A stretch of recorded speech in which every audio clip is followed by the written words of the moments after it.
60대 노부부의 평화로운 일상을 뒤흔든 충격적인 진실. 40년 동안 무남동녀처럼 살아온 아내가 갑자기 등산을 시작했습니다. 달라진 모습에 의심이 들기 시작한 남편은 아내를 미행하게 되고 그곳에서 믿을 수 없는 광경을 목격합니다. 평생을 해보지 않던 등산을 다니더니 어느 날 호텔 영수증이 발견됩니다. 아내의 서랍에서 나온 화려한 속옷들, 그리고 낯선 남자의 번호. 40년의 세월이 한순간에 무너질 수 있다는 걸 누가 알았을까요? 황혼이혼이라는 마지막 선택 앞에서 한 남자가 마주한 진실과 아내의 이야기, 그리고 그들이 서로를 이해하게 되기까지의 가슴 아픈 여정을 함께 하시겠습니다. 오늘도 우리 곁에서 일어나고 있는 평범한 노부부의 특별한 이야기, 이제부터 시작합니다. 안녕하세요. 지혜로운 이야기들을 전하는 지혜의 소리입니다. 영상을 시작하기 전 구독과 좋아요 버튼을 눌러주시면 더 많은 분들께 지혜로운 이야기를 전할 수 있습니다. 오늘은 평생을 함께하겠다던 부부가 황혼이혼에 이르게 된 가슴 아픈 이야기를 들려드리려 합니다. 부부관계에서 서로에 대한 의심이 얼마나 큰 상처를 남길 수 있는지, 또 그 상처가 어떻게 치유될 수 있는지 함께 고민해보는 시간이 되었으면 합니다. 저는 올해 64세인 김땡땡이라고 합니다. 제 인생에서 가장 후회되는 순간들을 여러분과 나누고 싶습니다. 작년 봄, 아내가 갑자기 등산을 시작했습니다. 40년 넘게 함께 살면서 운동이라고는 아침 산책 정도만 했던 아내였는데 갑자기 등산복을 사 입더니 주말마다 산에 가겠다고 했습니다.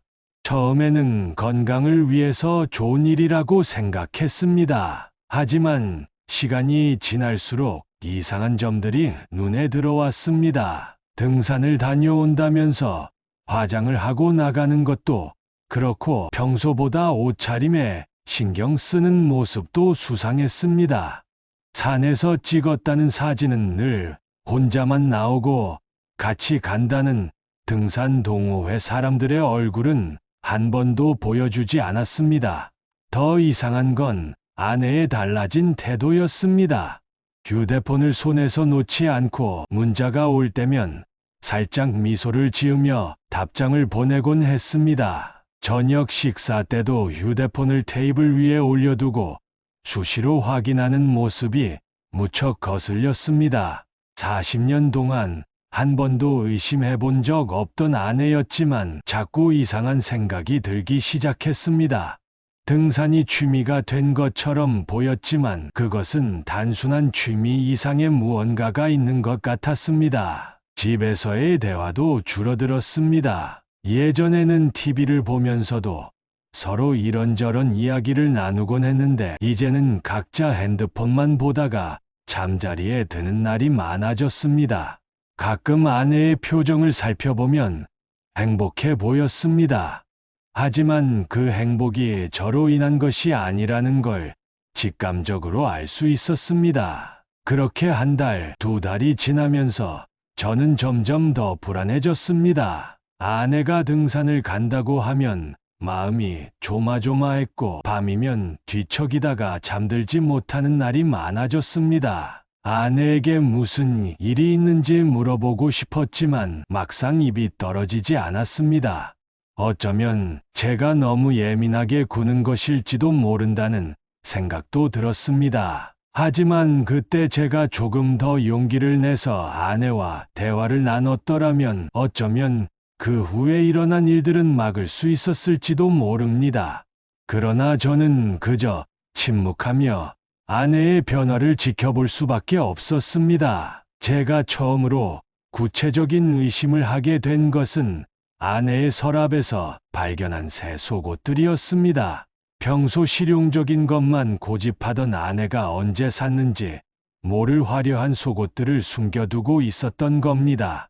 가슴이 철렁 내려앉는 순간이었습니다. 주말 등산을 다녀온 후면 유난히 피곤해하던 아내는 곧장 샤워부터 했습니다. 전에는 늘 저와 함께 저녁 식사 준비를 하곤 했는데 이제는 먼저 씻고 나서야 부엌에 들어섰죠. 샤워 후에는 등산복을 곧바로 세탁기에 넣고 돌렸습니다. 아내의 행동 하나하나가 수상쩍게 보이기 시작했습니다.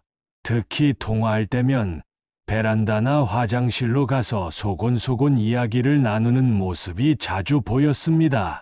전에는 제 앞에서도 스피커폰을 켜고 통화하던 아내였는데 이제는 저를 피해 다녔습니다. 등산 가방을 정리하는 날이면 새벽부터 일어나 분주히 움직였습니다. 제가 잠든 사이 무언가를 준비하는 것 같았죠. 한 번은 가방에서 포장된 도시락과 와인이 들어있는 것을 발견했습니다. 등산하면서 와인을 마신다는 게 말이 되나요? 막걸리면 모를까. 하지만 저는 차마 묻지 못했습니다. 아내의 휴대폰을 몰래 들여다보고 싶은 충동도 들었습니다. 하지만 그건 제 양심이 허락하지 않았습니다. 40년을 함께 산 사람을 의심하고 사생활을 침해하는 건 옳지 않다고 생각했거든요. 지금 생각해보면 그때 확인했더라면 더 큰 상처를 막을 수 있었을지도 모르겠습니다. 주변 사람들의 태도도 달라진 것 같았습니다. 동네 슈퍼 주인이 저를 볼 때마다 안쓰러운 눈빛을 보냈고 단지 내 산책을 하다 마주치는 이웃들도 어색하게 인사를 하고 지나갔습니다. 마치 모두가 무언가를 알고 있는데 저만 모르는 것 같은 기분이 들었습니다. 잠자리에서도 아내는 달라졌습니다. 제가 손을 내밀면 피곤하다며 등을 돌렸고 스킨십을 거부하는 일이 잦아졌습니다. 어깨를 두드리며 안마를 해주려 해도 괜찮다며 거절했죠. 밤마다 저는 천장을 바라보며 우리 부부 사이에 무슨 일이 일어나고 있는 건지 고민했습니다. 결정적인 사건은 아내의 목에 난 작은 멍 자국이었습니다. 등산하다가 나뭇가지에 긁혔다고 했지만 그 모양새가 도저히 믿기지 않았습니다. 그날 밤 저는 처음으로 아내의 외도 가능성을 진지하게 의심하게 되었습니다. 매일 아침 거울을 보며 면도를 하는데 문득 제 모습이 낯설게 느껴졌습니다. 언제부터인가 깊어진 주름과 휘어진 머리카락을 보며 한숨이 나왔습니다. 어쩌면 저는 아내에게 더 이상 매력적인 남편이 아닌 걸까요? 그 생각을 하자 가슴이 먹먹해졌습니다. 저는 우리 아내가 변한 이유를 찾기 위해 하루하루를 불안 속에서 보냈습니다. 아침에 일어나면 아내의 얼굴부터 살폈고 그날 입은 옷과 화장 정도까지 머릿속에 새겨두었습니다. 마치 형사가 된 것처럼 아내의 일거수일투족을 관찰하게 된 제 모습이 슬펐습니다. 아내는 예전과 달리 머리도 자주 염색하고 피부과도 다니기 시작했습니다. 나이 들수록 자기 관리를 하는 게 중요하다며 젊은 친구들이 하는 것처럼 각종 화장 영양제도 사왔죠. 물론 나이 든 여자가 자기 관리하는 게 나쁜 건 아닙니다. 하지만 갑작스러운 변화였기에 저는 불안할 수밖에 없었습니다. 식사 자리에서도 아내는 달라졌습니다.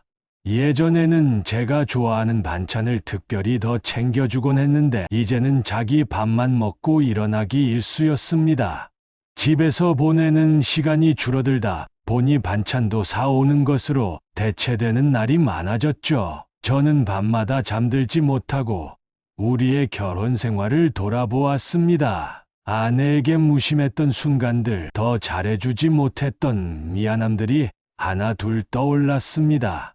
퇴직하고 나서는 집에만 있다 보니 아내를 더 답답하게 했는지도 모르겠다는 생각도 들었습니다. 그러던 어느 날 아내의 휴대폰에 문자가 왔습니다. 아내가 화장실에 간 사이 테이블 위에 놓인 휴대폰 화면에 오늘도 행복했어요 라는 문자가 떴습니다. 발신자 이름은 등산회 김총무님이었습니다. 가슴이 쿵쾅거렸습니다. 보고 싶지 않았던 걸 본 것 같았습니다. 잠자리에 들어서도 아내는 휴대폰을 손에서 놓지 않았습니다. 이불 속에서 은은하게 비치는 화면, 불빛을 보며 저는 가슴이 찢어지는 것 같았습니다. 무슨 대화를 나누는지, 누구와 이야기하는지 물어보고 싶었지만 차마 입이 떨어지지 않았습니다. 아내의 웃음소리가 낯설게 들리기 시작했습니다. 휴대폰을 보며 짓는 그 미소가 예전에 저를 보며 지었던 그것과 같다는 걸 알아챘기 때문입니다. 40년이라는 세월 동안 저만 보며 지었던 그 표정을 이제는 다른 누군가를 향해 짓고 있다고 생각하니 눈물이 났습니다. 매주 토요일 아침이면 어김없이 등산을 가는 아내를 배웅하면서 저는 그날이 마지막 작별 인사가 되진 않을까 두려웠습니다. 혹시 오늘은 돌아오지 않을까, 이제 다른 사람과 새 삶을 시작한다고 하진 않을까 하는 불안감에 시달렸습니다. 이런 생활이 계속되면서 저는 점점 더 초라해져 갔습니다. 거울 속 제 모습은 하루가 다르게 늙어가는 것 같았고 자신감은 바닥을 쳤습니다. 아내의 외도를 의심하면서도 확인하지 못하는 제 자신이 한심하게 느껴졌습니다. 이제 더 이상은 이렇게 지낼 수 없다는 생각이 들었습니다. 하지만 아내와 직접 대화하기가 두려웠습니다. 혹시나 제 의심이 사실이 아니라면 오해로 인해 아내의 마음에 상처를 줄까 걱정되었기 때문입니다. 결국 저는 아내를 미행하기로 마음먹었습니다. 40년 인생의 진실을 확인하기 위해서는 이것밖에 방법이 없다고 생각했습니다. 퇴직한 지 오래된 저였지만 아내가 등산 간다고 나서는 날 아침 일찍 일어나 준비를 했습니다. 검은색 모자와 평소에 입지 않던 운동복을 챙겨 입었습니다. 아내 몰래 준비해둔 작은 배낭에는 물과 간단한 간식을 넣었죠. 등산을 자주 다니지 않았던 제가 갑자기 이런 준비를 하는 게 우스웠지만 마음은 무거웠습니다. 아내는 늘 그랬듯이 아침 6시에 등산복 차림으로 나섰습니다. 평소와 다름없이 화장도 하고 향수도 뿌렸죠. 저는 아내가 현관문을 나서고 5분 정도 지난 후에 조용히 집을 나섰습니다. 아내는 늘 다니던 버스를 탔고 저는 한 정거장 뒤에서 같은 버스를 탔습니다. 다행히 아내는 뒤를 돌아보지 않았고 휴대폰만 보며 가고 있었습니다. 버스 안에서도 누군가와 열심히 문자를 주고받는 모습이 보였습니다. 산 입구에 도착했을 때 아내는 누군가를 기다리는 듯 주변을 두리번거렸습니다. 저는 멀찍이 떨어진 매점 앞에 서서 아내를 지켜보았습니다. 가방에서 꺼낸 작은 거울로 머리를 매만지고 입술 화장을 고치는 모습이 보였습니다. 10분쯤 지났을까 한 남자가 아내에게 다가갔습니다. 비슷한 또래로 보이는 그 남자는 아내를 보자마자 환하게 웃었고 아내도 수줍은 듯 미소를 지었습니다. 처음 보는 광경이었습니다. 40년 동안 저를 향해서만 지었던 그 미소를 두 사람은 등산로를 향해 걸어갔습니다. 저는 조심스럽게 그들을 따라갔습니다. 다행히 등산로에는 다른 등산객들도 많아서 제가 눈에 띄지는 않았을 것 같습니다. 하지만 심장은 계속해서 쿵쾅거렸습니다. 등산로를 오르면서 두 사람은 계속 이야기를 나누었습니다. 가끔은 서로를 마주보며 웃음을 터뜨리기도 했죠. 아내가 지팡이를 짚고 가파른 길을 오를 때면 그 남자가 손을 내밀어 부축해주는 모습도 보였습니다. 중간중간 그들은 벤치에 앉아 쉬어가기도 했습니다. 아내가 준비해온 도시락을 함께 나누어 먹는 모습을 보면서 저는 숨이 막혀왔습니다.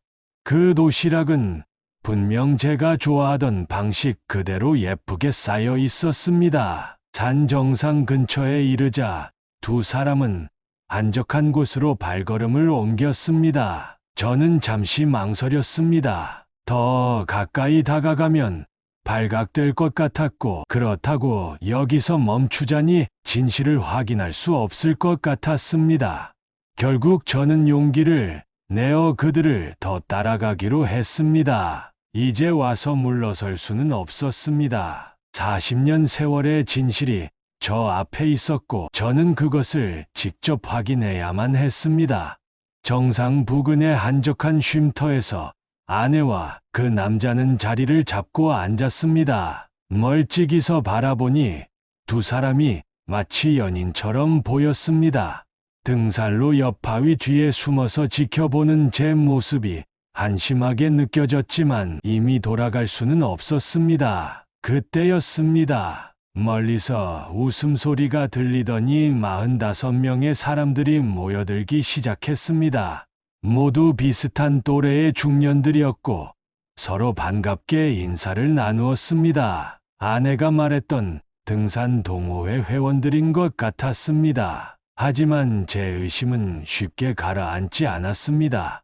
아내와 그 남자의 모습은 분명 다른 회원들과는 달랐습니다. 두 사람은 유난히 가까이 앉아 있었고, 다른 사람들이 이야기할 때도 서로를 바라보며 미소 짓곤 했습니다. 동호회 회원들은 도시락을 펼쳐놓고 함께 식사를 하기 시작했습니다. 아내가 준비해온 도시락은 남자와 둘이서만 나눠 먹었고, 다른 회원들은 자신들의 도시락을 먹었습니다.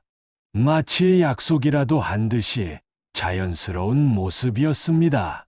식사를 마친 후에는 누군가가 커피와 다과를 꺼내왔고 모두들 담소를 나누기 시작했습니다. 제가 알던 아내의 모습과는 달랐습니다. 평소 조용하던 아내가 활기차게 이야기를 나누고 때로는 큰 소리로 웃기도 했습니다. 특히 그 남자와 이야기를 나눌 때면 아내의 목소리에는 설렘이 묻어났습니다. 젊은 시절 저와 연애할 때처럼 수줍으면서도 행복해 보이는 톤이었습니다. 그 모습을 보고 있자니 가슴 한켠이 더욱 아파왔습니다. 동호회 회원들은 2시간 정도 이야기를 나누다가 하산을 시작했습니다. 하지만 아내와 그 남자는 조금 더 있다 내려가겠다며 남았습니다. 다른 회원들은 특별한 반응 없이 그들을 두고 먼저 내려갔습니다. 혼자 남은 두 사람은 벤치에 나란히 앉아 풍경을 바라보았습니다. 때때로 서로의 어깨가 맞닿을 듯 가깝게 앉아있는 모습이 보였습니다. 저는 숨이 막힐 것 같았지만 계속해서 지켜보았습니다. 그들의 대화는 들리지 않았지만 무언가 진지한 이야기를 나누는 것 같았습니다.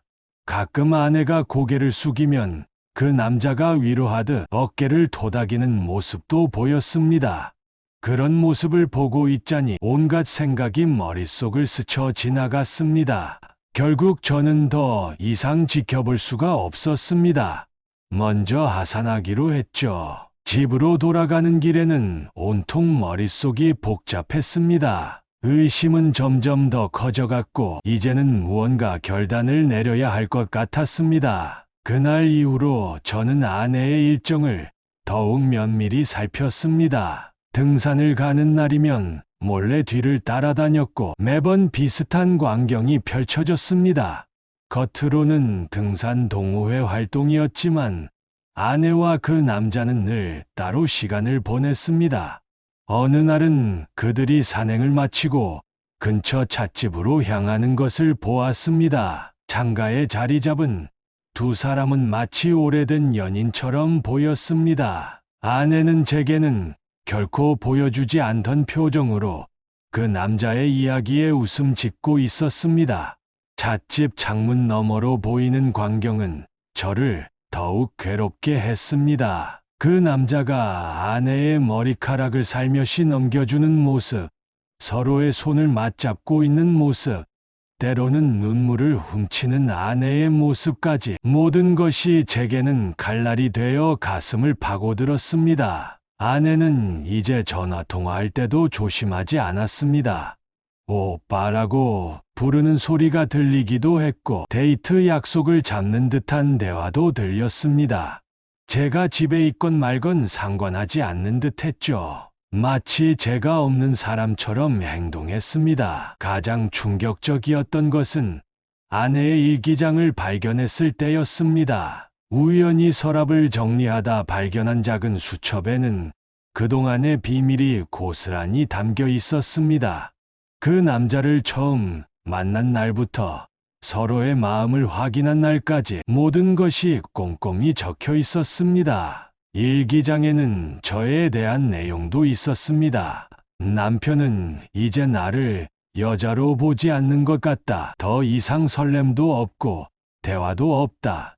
이대로 늙어 죽어야 하나 같은 글들이 적혀 있었습니다. 그동안 제가 얼마나 무심했는지를 새삼 깨달았습니다. 하지만 더 큰 충격은 그 다음이었습니다. 아내는 그 남자와의 만남을 인생의 마지막 사랑이라고 표현했습니다.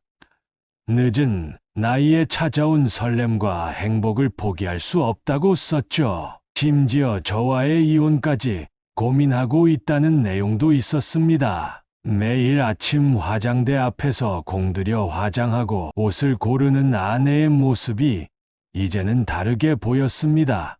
그 모든 것이 다른 사람을 위한 것이었다고 생각하니 머리가 어지러웠습니다. 저녁이면 휴대폰을 들여다보며 미소 짓던 아내, 주말이면 설레는 마음으로 등산 가방을 챙기던 아내, 돌아와서는 행복에 취한 듯 흥얼거리던 아내. 그 모든 것이 거짓이었다는 사실에 가슴이 찢어질 것 같았습니다. 이제는 더 이상 참을 수 없었습니다. 아내와 마주 앉아 모든 것을 이야기해야 할 때가 왔다고 생각했습니다. 40년 부부의 마지막이 될지도 모를 그 대화를 위해 저는 마음을 다잡아야 했습니다. 하루 종일 혼자 아파트 베란다에 앉아 지나가는 사람들을 바라보았습니다. 손잡고 다니는 노부부들을 보면서 옛날 생각이 났습니다. 아내와 처음 만났을 때, 결혼했을 때, 아이들을 키우며 고생했던 시절, 그 모든 것이 품이 된 것만 같았습니다. 거울 속 제 모습은 참담했습니다. 퇴직 후 운동도 제대로 하지 않고 집에만 틀어박혀 살았던 제 자신이 한심하게 느껴졌습니다. 아내가 품을 바르고 옷을 고를 때 저는 그저 티셔츠와 반바지 차림으로 하루하루를 보냈죠. 아내와 함께했던 시간들을 돌이켜보니 제가 얼마나 무심했는지 깨달았습니다. 아내가 새로운 요리를 해도 맛있다는 말 한마디 없이 먹기만 했고 머리를 바꿔도 눈치채지 못했습니다. 주말이면 TV만 보면서 아내의 대화 신청을 귓등으로 흘렸죠. 퇴직하고 나서는 더 심했습니다. 아내에게 모든 집안일을 맡기고 저는 그저 소파에 앉아 뉴스나 보는 게 일상이었습니다. 아내가 외출하자고 해도 귀찮다며 거절했고 둘만의 시간을 가지자는 제안도 매번 무시했습니다. 문득 아내의 일기장에 적혀있던 글이 떠올랐습니다. 남편은 이제 나를 여자로 보지 않는 것 같다. 그 말이 가슴을 파고들었습니다. 정말 저는 아내를 그저 집안일 하는 사람으로만 여겼던 걸까요? 여자로서의 아내를 완전히 잊고 살았던 걸까요? 밤이면 잠을 이루지 못했습니다. 아내가 옆에서 평화롭게 잠든 모습을 보면서도 마음이 편치 않았습니다. 저 평화로운 표정 뒤에 숨겨진 다른 사람과의 추억들을 생각하면 가슴이 미어졌습니다. 식사 시간도 괴로웠습니다. 아내가 차려주는 밥을 먹으면서도 이 음식이 진심으로 저를 위한 것인지 의심하게 되었습니다.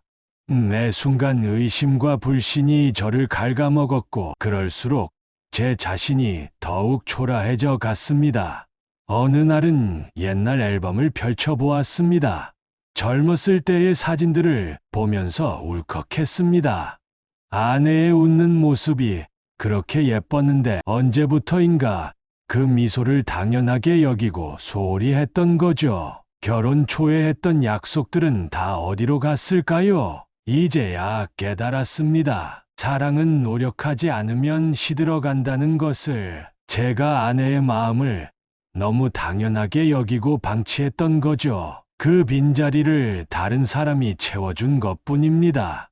모든 게 제 잘못인 것만 같아 눈물이 났습니다. 하지만 이대로 포기할 수는 없었습니다. 40년을 함께한 아내입니다. 비록 지금은 다른 사람의 품에 있지만 저는 아직 아내를 사랑합니다. 이제라도 변화해야겠다고 다짐했습니다. 하지만 그 다짐이 너무 늦어버린 건 아닐까요? 그날도 평소처럼 아내의 등산 가방을 정리하려 했습니다. 그런데 가방 안쪽 작은 주머니에서 호텔 영수증이 나왔습니다. 강원도의 한 리조트 영수증이었죠. 아내가 등산 갔다고 한 날짜와 정확히 일치했습니다. 손이 떨렸습니다. 영수증을 보는 순간 모든 것이 명확해졌습니다. 그동안의 의심과 불안이 한순간에 현실이 되어버린 거죠. 객실은 디럭스룸으로 예약되어 있었고 저녁 식사 메뉴까지 꼼꼼하게 기록되어 있었습니다. 결국 변호사를 찾아갔습니다. 아내의 불륜을 증명할 수 있는 증거들을 모아서 상담을 했죠. 호텔 영수증, 사진들, 통화 기록, 문자 내용, 그리고 일기장까지 완벽한 증거라고 했습니다. 하지만 변호사와 이야기를 나누면서도 제 마음은 복잡했습니다. 법적으로는 제가 우위에 있지만 과연 이렇게 하는 게 맞는 걸까요? 40년을 함께 살아온 아내를 법정에 세우고 싶지는 않았습니다. 그날 밤 아내가 늦게 들어왔을 때 저는 테이블 위에 그 호텔 영수증을 올려두었습니다. 아내는 영수증을 보는 순간 얼굴이 하얗게 변했습니다. 더 이상의 변명이나 거짓말은 하지 않았죠. 처음으로 아내가 모든 걸 인정했습니다. 그 남자를 사랑하게 됐다고, 미안하다고, 그리고 이제는 저와 함께 할 자신이 없다고 했습니다. 그 말을 듣는 순간 40년이라는 세월이 한순간에 무너지는 것을 느꼈습니다. 그 자리에서 저는 이혼하자고 했습니다. 아내도 조용히 동의했죠. 서로를 바라보며 눈물을 흘렸지만 이미 돌이킬 수 없는 강을 건너버린 것 같았습니다. 집을 나서는 아내의 뒷모습을 보면서 생각했습니다. 결혼식 날 새하얀 웨딩드레스를 입고 환하게 웃던 그 모습이 떠올랐습니다. 그리고 지금은 한 장의 호텔 영수증으로 모든 것이 끝나버린 현실이 너무나 공허하게 느껴졌습니다. 그렇게 저희는 40년 부부의 마지막을 준비하게 되었습니다. 가슴 아픈 결정이었지만 더 이상 거짓으로 가득 찬 생활을 이어갈 수는 없었습니다. 사랑이 끝났음을 인정하는 것, 그것도 서로에 대한 마지막 예의라고 생각했습니다. 법원에 이혼 서류를 제출하기 전날 밤, 저는 그 호텔 영수증을 오랫동안 바라보았습니다. 한 장의 종이가 40년의 세월을 무너뜨릴 수 있다는 게 믿기지 않았습니다. 하지만 이제는 모든 것을 내려놓을 때가 된 것 같았습니다. 이혼을 결심하고 가장 힘들었던 건 자녀들과의 대화였습니다. 아들과 딸에게 어떻게 이 사실을 알려야 할지 며칠 밤을 뒤척이며 고민했습니다. 결국 큰아들부터 만나기로 했습니다. 퇴근 후에 단둘이 소주 한잔 하자고 했죠. 아들은 제 표정을 보고 뭔가 심상치 않음을 직감했는지 곧바로 약속을 잡아주었습니다. 술잔을 기울이며 이야기를 꺼냈습니다. 처음에는 말을 잇지 못하고 눈물만 흘렸습니다. 아들은 제 어깨를 토닥이며 아버지, 무슨 일인지 천천히 말씀해 주세요라고 했습니다. 어머니의 외도 사실과 이혼을 결심하게 된 과정을 이야기하는데 아들의 표정이 점점 굳어갔습니다. 잔뜩 화가 난 아들은 자리를 박차고 일어나 어머니를 찾아가겠다고 했습니다. 겨우 말렸지만 아들의 분노는 쉽게 가라앉지 않았습니다. 딸아이는 더 힘들었습니다. 전화로 이야기를 전했는데 수화기 너머로 들려오는 딸의 흐느낌이 제 가슴을 찢었습니다. 아빠, 제발 한 번만 더 생각해 보세요. 어머니를 용서해 주세요. 라며 애원하는 딸의 목소리가 지금도 귓가에 맴돕니다. 자녀들은 이혼만은 말아달라고 했습니다. 나이 들어 혼자가 될 저를 걱정했고 손주들에게 이 상황을 어떻게 설명할지 고민했습니다. 특히 설날이나 추석 같은 명절 때 어떻게 해야 할지 서로 눈물을 흘리며 이야기를 나눴습니다. 아내와 자녀들 사이의 관계도 급격히 나빠졌습니다. 특히 아들은 어머니와 연락을 끊어버렸고 딸은 어머니를 설득하려 했지만 번번이 실패했습니다. 화목했던 우리 가족이 갈라지는 모습을 보는 게 너무나 고통스러웠습니다. 자녀들은 번갈아가며 제게 연락을 했습니다. 끼니는 잘 챙겨 먹는지 잠은 잘 자는지 물어보며 걱정했죠. 때로는 제가 자녀들을 위로해야 했습니다. 이건 부모인 우리의 문제니 너희들은 각자의 삶에 충실하면 된다고요. 손주들이 물어볼 때면 더욱 마음이 아팠습니다. 할머니는 왜 안 오시나요? 할아버지, 이제 혼자 사세요? 이런 질문들에 대답하기가 너무 힘들었습니다. 순수한 아이들의 눈빛을 마주하기가 부끄러웠습니다. 이혼을 진행하면서도 늘 자녀들 생각이 먼저 났습니다. 이런 상처를 안겨준 것이 너무 미안했고 부모로서 실패한 것 같아 자책감이 들었습니다. 하지만 이제는 돌이킬 수 없는 강을 건너버렸다는 것을 자녀들도 알게 되었습니다. 마지막으로 온 가족이 모였을 때 아내는 자녀들 앞에서 울며 사과했습니다. 하지만 이미 깨진 가족의 신뢰는 쉽게 회복되지 않았습니다. 그저 각자의 자리에서 이 상처를 안고 살아가야 한다는 것을 모두가 알게 되었습니다. 이혼 조정 과정에서 마주한 아내의 이야기는 제 가슴을 더욱 아프게 했습니다. 아내는 담담하게 자신의 입장을 이야기했습니다. 40년 동안 한 번도 꺼내지 못했던 말들이 쏟아져 나왔죠. 당신은 내가 언제부터 외로웠는지 아세요? 퇴직하고 나서 당신은 완전히 달라졌어요. 내 존재가 당신에겐 그저 밥하고 빨래하는 가전제품 같았죠. 당신이 마지막으로 내 손을 잡아준 게 언제인지 기억나요? 아내의 이야기는 계속되었습니다. 제가 TV만 보며 대화를 거부했던 일, 아내의 새로운 머리 스타일과 옷차림을 알아채지 못했던 일, 같이 여행 가자는 제안을 매번 거절했던 일들, 그동안 제가 얼마나 무심했는지를 깨달았습니다.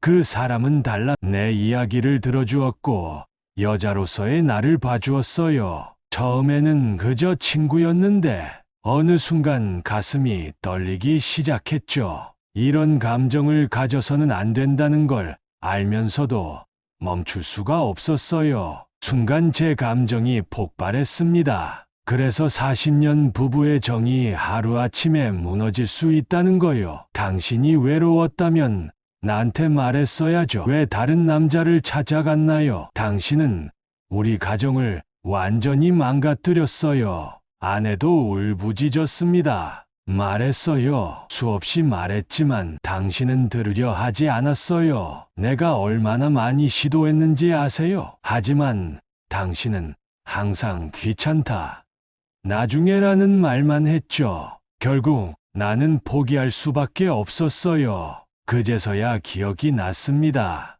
아내가 데이트하자고 했던 날들, 같이 산책하자고 조르던 순간들, 저는 그때마다 무심하게 거절했었죠. 아내의 외로움이 쌓여가는 동안 저는 그저 당연하다는 듯이 우리의 관계를 방치했던 겁니다. 난 여전히 사랑받고 싶은 여자예요. 60이 넘었다고 해서 감정이 사라지는 건 아니잖아요. 당신이 채워주지 못한 그 빈자리를 결국 다른 사람이 채워준 거예요. 아내의 이 말은 제 가슴에 비수가 되어 꽂혔습니다. 분노와 배신감, 그리고 후회가 한꺼번에 밀려왔습니다. 저도 모르게 책상을 내리치며 소리를 질렀고 조정실의 모든 사람들이 놀라 우리를 바라보았습니다. 그날 밤 혼자 술을 마시며 생각했습니다. 아내의 잘못이 큰 것은 분명하지만 그녀를 그런 선택으로 몰고 간 것은 어쩌면 저였을지도 모른다는 생각이 들었습니다.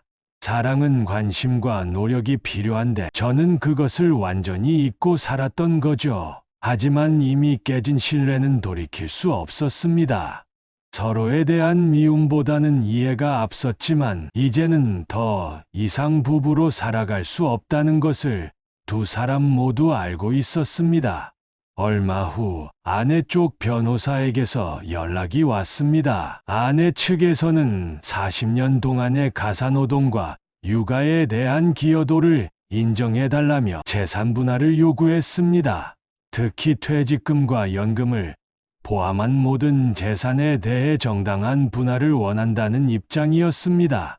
저희 변호사는 제가 가져간 증거들을 검토한 후 이렇게 말했습니다. 아내분의 불륜 증거가 명확하니 유책성을 인정받을 수 있습니다. 재산 분할 시 이 점을 고려해달라고 청구할 수 있고 위자료 청구도 가능합니다. 하지만 저는 망설여졌습니다. 40년 동안 가정을 꾸려온 아내를 그렇게 내몰고 싶지는 않았거든요. 법정에서 마주한 아내의 모습은 낯설었습니다. 단정하게 차려입은 정장 차림이었지만 얼굴은 많이 헬쑥해져 있었습니다. 제 눈을 피하는 아내를 보면서 이렇게까지 될 줄은 몰랐다는 생각이 들었습니다. 재판부는 양측의 입장을 경청했습니다. 아내 측은 제가 무관심과 방임으로 혼인을 파탄시켰다고 주장했고 저희 측은 아내의 불륜이 혼인 파탄의 직접적 원인이라고 반박했습니다. 판사님은 이렇게 말씀하셨습니다. 두 분 다 상처가 크신 것 같습니다. 황혼이혼은 누구의 잘잘못을 따지기보다 서로를 이해하고 마지막 정리를 잘하는 게 중요합니다. 결국 저희는 합의 이혼을 선택했습니다. 재산은 반반씩 나누기로 했고 퇴직금의 30%를 아내에게 주기로 했습니다.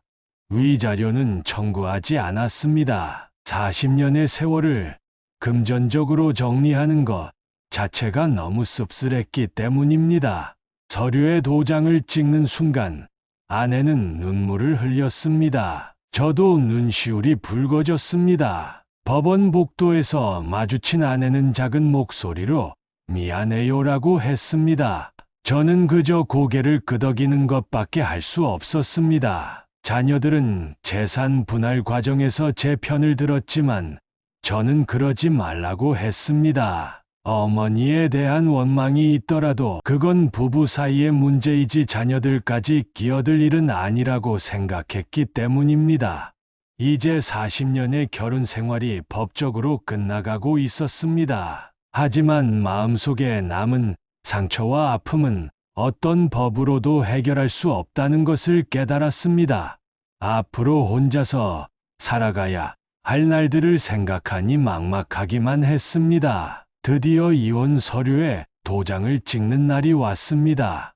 법원 앞에서 아내를 마주했을 때 처음 만났던 그날이 떠올랐습니다. 꽃다웠던 20대의 그녀가 이제는 주름진 60대의 여인이 되어 있었지만 여전히 제 가슴 한켠을 흔드는 무언가가 있었습니다. 40년 동안 정말 감사했습니다. 아내가 먼저 입을 열었습니다. 행복한 순간도 많았고 힘든 순간도 많았죠. 하지만 이제는 서로를 놓아주어야 할 것 같아요. 떨리는 목소리로 말을 이어가는 아내의 눈에서 눈물이 흘렀습니다. 저도 마음을 다잡고 이야기했습니다. 당신의 선택을 이해하려 노력했어요. 내가 무심했던 것도 인정합니다. 하지만 이렇게 끝나게 되어 너무 아쉽네요. 목이 메어 더 이상 말을 잇지 못했습니다. 법원 직원 앞에서 서류에 도장을 찍는 순간 40년의 세월이 주마등처럼 스쳐 지나갔습니다. 첫 만남, 결혼식, 자녀들의 탄생, 함께 웃고 울었던 수많은 순간들, 그 모든 것이 이제 추억으로만 남게 되었습니다. 아내는 마지막으로 제게 봉투 하나를 건넸습니다. 이건 그동안 제가 쓴 편지예요. 지금은 읽지 마시고 나중에 마음이 평온해질 때 읽어주세요. 떨리는 손으로 봉투를 받았습니다. 법원을 나서는 순간 이상하게도 마음이 조금은 가벼워졌습니다. 미움도 원망도 이제는 소용없다는 생각이 들었습니다. 남은 인생을 원망 속에서 살고 싶지는 않았거든요. 집으로 돌아와 아내가 준 편지를 읽었습니다. 그동안의 미안함과 고마움, 그리고 새로운 사랑을 만나게 된 것에 대한 죄책감이 줄줄이 적혀 있었습니다. 마지막 문장에서 저는 울음을 터뜨리고 말았습니다. 우리가 서로에게 완벽한 부부는 아니었지만 당신은 제게 소중한 인생의 동반자였어요. 이기적인 저를 용서해 주세요. 앞으로도 건강하게 사세요. 그날 밤, 텅 빈 집을 바라보며 생각했습니다. 이제는 정말 혼자가 되었구나. 하지만 이것이 끝이 아니라 새로운 시작이라고 생각하기로 했습니다. 아내도 저도 이제는 각자의 길을 걸어가야 할 시간인 것 같았습니다. 서로가 행복해지기 위해서는 때로는 놓아주는 것이 최선일 수 있다는 걸 이제야 깨달았습니다. 비록 아프고 힘들지만 이것이 우리 둘 다를 위한 선택이었음을 인정하게 되었습니다. 이혼 후 처음 맞이하는 아침은 너무나 낯설었습니다. 늘 들리던 아내의 부산한 아침 준비 소리도 없고 밥 짓는 냄새도 없었죠. 텅 빈 집에서 혼자 밥을 차려 먹는데 왜 이렇게 밥맛이 없는지 모르겠습니다. 처음으로 혼자 빨래를 하고 청소를 하면서 아내의 존재가 얼마나 컸는지 깨달았습니다. 세탁기 돌리는 법도 서툴고 다림질은 엉망이었습니다. 반찬을 사다 먹자니 입맛에 맞지 않고 직접 하자니 너무 서툴러서 한숨만 나왔습니다. 잠자리에 들 때가 가장 힘들었습니다. 40년 동안 같이 쓰던 침대는 너무 크게 느껴졌고 옆자리의 빈 공간이 마음을 더욱 허전하게 만들었습니다. 잠들기 전 나누던 이야기가 없으니 밤이 더욱 길게 느껴졌습니다. 큰아들이 일주일에 한 번씩 들러 반찬도 채워주고 집안일도 도와주었습니다. 딸아이는 매일 전화를 해서 안부를 물었죠. 자녀들의 따뜻한 마음이 느껴졌지만 한편으로는 미안한 마음뿐이었습니다. 동네 마트에서 아내의 친구들과 마주칠 때면 고개를 푹 숙이고 지나갔습니다. 지긋한 나이에 이혼했다는 소문이 돌면서 이웃들의 시선도 불편하게 느껴졌습니다. 어느 날은 우연히 시장에서 아내를 마주쳤습니다. 서로 어색한 인사를 나누었을 뿐 더 이상의 대화는 없었습니다. 지나가는 아내의 뒷모습을 바라보며 이제는 정말 남이 되었다는 것을 실감했습니다.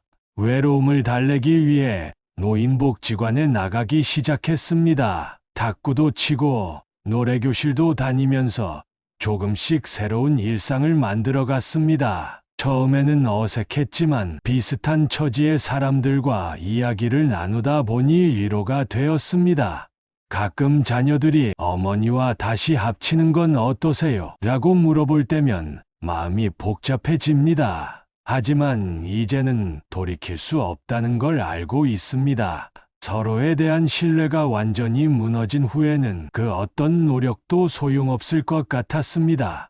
이제는 스스로를 돌보는 법을 배우고 있습니다. 요리 학원도 다니고 운동도 시작했습니다. 혼자만의 시간을 보내는 것도 조금씩 익숙해져 갑니다. 아프지만 이것도 인생의 한 과정이라고 생각하려 합니다. 새로운 삶에 적응해가는 과정이 쉽지는 않지만 이제는 후회하지 않습니다. 때로는 끝이 새로운 시작이 될 수 있다는 것을 배웠습니다. 남은 인생 건강하게 살아가는 것, 그것이 제가 찾은 새로운 목표입니다. 이제는 모든 것이 지나갔지만 아내와의 마지막 대화가 자꾸 떠오릅니다. 그날 아내가 했던 말들이 가슴 깊이 박혔습니다. 당신은 내 마음을 한 번도 이해하려 하지 않았어요. 늘 당신 방식대로만 사랑한다고 했죠. 퇴직 후 저는 완전히 달라져 있었습니다. 아내의 이야기에 귀 기울이는 대신 TV만 보았고 함께 시간을 보내자는 제안에도 항상 나중에라는 말로 미뤄왔습니다. 아내가 새로운 취미를 가지려 할 때도 그저 너무 늦었다며 말렸죠. 지금 생각해보면 아내는 수없이 많은 신호를 보냈습니다. 둘이 여행을 가자고 할 때도, 같이 산책하자고 할 때도, 저녁에 와인 한잔 하자고 할 때도 모두 대화를 시작하고 싶었던 아내의 작은 시도였던 거죠. 특히 기억나는 건 작년 결혼기념일입니다. 아내는 예쁘게 차려입고 저녁 식사를 준비했는데 저는 피곤하다며 방에서 나오지도 않았습니다. 그날 아내의 실망한 표정이 아직도 선명합니다. 가끔 옛날 사진을 보면서 생각합니다. 젊었을 때는 아내의 작은 변화도 알아챘고 기분이 안 좋아 보이면 먼저 다가가 안아주기도 했는데 언제부터 이렇게 무심해졌을까요? 아내의 일기장에 적혀있던 글이 떠오릅니다. 오늘도 남편에게 말을 걸어봤지만 또 TV만 보고 있네요. 이제는 내가 있는지도 모르는 것 같아요. 그때 제가 고개를 돌려 아내를 바라봐 주기만 했어도 지금쯤 우리는 어땠을까요? 결혼 생활에서 가장 중요한 건 대화라고 합니다. 하지만 저는 그것을 완전히 잊고 살았습니다.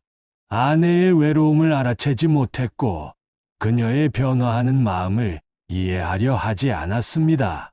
이제와 생각해보니 아내가 등산을 시작했을 때 저도 함께 갔더라면 어땠을까 하는 생각이 듭니다. 아내의 취미에 관심을 보이고 함께 시간을 보내려 했다면 아마도 다른 사람에게 마음을 빼앗기지 않았을지도 모릅니다. 가끔은 전화라도 하고 싶지만 이제는 그럴 자격도 없다고 생각합니다. 제가 놓쳐버린 그 많은 대화의 기회들, 그것들이 모여 결국 이런 결말을 만들어냈다는 걸 이제야 깨닫습니다. 앞으로 누군가를 다시 사랑하게 된다면 이번에는 꼭 귀 기울여 들어주고 싶습니다.